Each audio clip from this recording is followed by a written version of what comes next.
వేదికను అలంకరించిన పెద్దలు, పూజ్యులు, తెలుగుదేశం పార్టీ అధినేత, మన ప్రియతమ నాయకులు, రాష్ట్ర ముఖ్యమంత్రి వర్యులు శ్రీ నారా చంద్రబాబు నాయుడు గారికి, మన యువనేత కార్యకర్తల కోసం నిరంతరం శ్రమిస్తున్న మంత్రివర్యులు నారా లోకేష్ అన్న గారికి, అలాగే వేదిక మీద ఉన్న పెద్దలు, వేదిక ముందు ఉన్న తెలుగుదేశం పార్టీ కుటుంబ సభ్యులు అందరికీ కూడా నమస్కారాలు తెలియజేస్తా ఉన్నాను.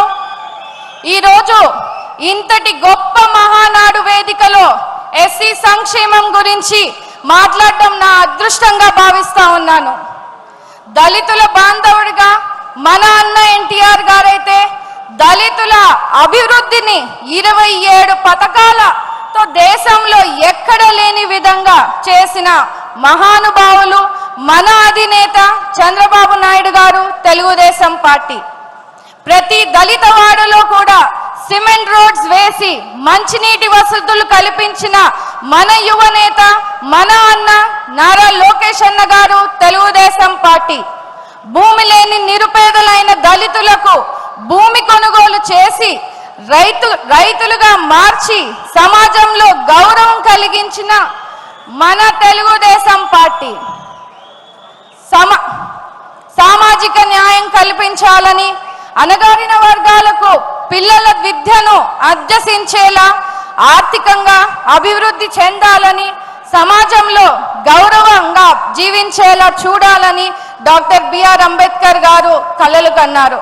ఆ మహనీయుడి ఆశయాలను మన అన్న ఎన్టీఆర్ గారు, నేడు అధినేత శ్రీ నారా చంద్రబాబు నాయుడు గారు ఆచరణలో పెట్టి ఈరోజు చూపిస్తున్నారు. దళిత వర్గాలు అన్ని రంగాల్లో అభివృద్ధి చెందాలని, వారి అభివృద్ధికి మునిపెన్నడు లేని విధంగా చంద్రబాబు నాయుడు గారి పాలనలో సబ్ ప్లాన్ రూపంలో మనకి 40,000 కోట్ల వ్యయం చేశారు. ఎస్సీలకు అనేక అభివృద్ధి సంక్షేమ కార్యక్రమాలు చేపట్టడం జరిగింది. అంటరాని తరం నిర్మూలనకు జస్టిస్ పున్నయ్య కమిషన్ ద్వారా 42 సిఫార్సులు అమలు చేశారు.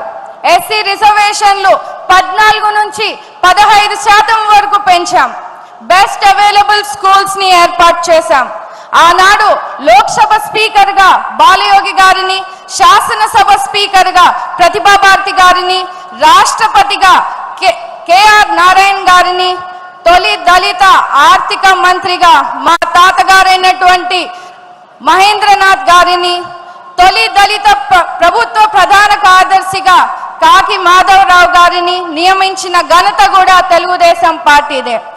ఆర్థికంగా, రాజకీయంగా, సామాజికంగా సమాజంలో దళితులకు సముచిత స్థానం కలిగించేలా ప్రోత్సహిస్తున్నటువంటి మన దేవుడు, మన ముఖ్యమంత్రి వర్యులు నారా చంద్రబాబు నాయుడు గారు, లోకేష్ అన్న గారు, తెలుగుదేశం పార్టీ. అంతేకాకుండా విదేశీ విద్య పథకం ద్వారా వందలాది దళిత బిడ్డలకు ఆర్థిక సాయం చేశాం. దళిత యువతకు 40,000 రూపాయలు పెళ్లి కానుక ఇచ్చాం. ప్రతి దళిత వాడలో 1,000 కోట్ల రూపాయల సీసీ రోడ్లను వేశాం. ఇన్ని మంచి పనులు, ఇన్ని మంచి స్కీమ్స్ ని మన దళితులకి అభివృద్ధి చెందేలా చేస్తే జగన్మోహన్ రెడ్డి గారు అధికారంలోకి వచ్చాక ఇవన్నిటిని కూడా నిర్వీర్యం చేశారు. దళితులకు సంబంధించిన 27 పథకాలు రద్దు చేశారు. 28,000 కోట్ల సబ్లాన్ నిధులను దారి మళ్లింపు చేశారు. ఎస్సీ కార్పొరేషన్లు నిర్వీర్యం చేశారు. వైసీపీ పాలనలో దళితులపై దాడులు, దౌర్జన్యాలు పెరిగాయని స్వయంగా రాజ్యసభలో కేంద్రం వెల్లడించింది.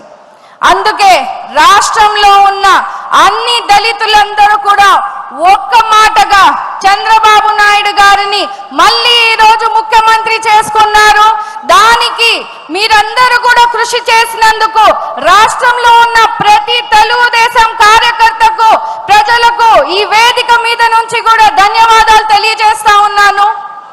మరి ముఖ్యంగా ఎస్సీ వర్గీకరణ చేసి దళితులకు ఆపద్బాంధవుడిగా నిలిచారు. ఈ బడ్జెట్ లో కూడా 20,000 కోట్ల రూపాయలు కేటాయించి దళితుల అభివృద్ధికి, కృషికి చంద్రబాబు నాయుడు గారు తెలుగుదేశం పార్టీ చేస్తున్నటువంటి పనులకు దళిత జాతి తరఫున అభినందనలు తెలియజేస్తున్నాను సార్.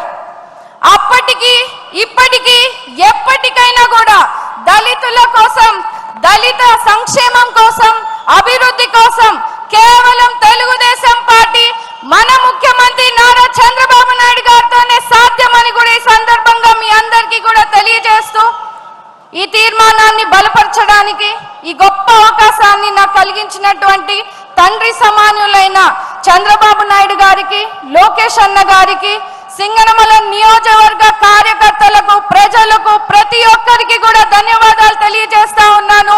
జోహార్ అన్న ఎన్టీఆర్, జై తెలుగుదేశం, చంద్రబాబు నాయుడు గారి నాయకత్వం, లోకేష్ అన్న గారి నాయకత్వం, జై భీమ్.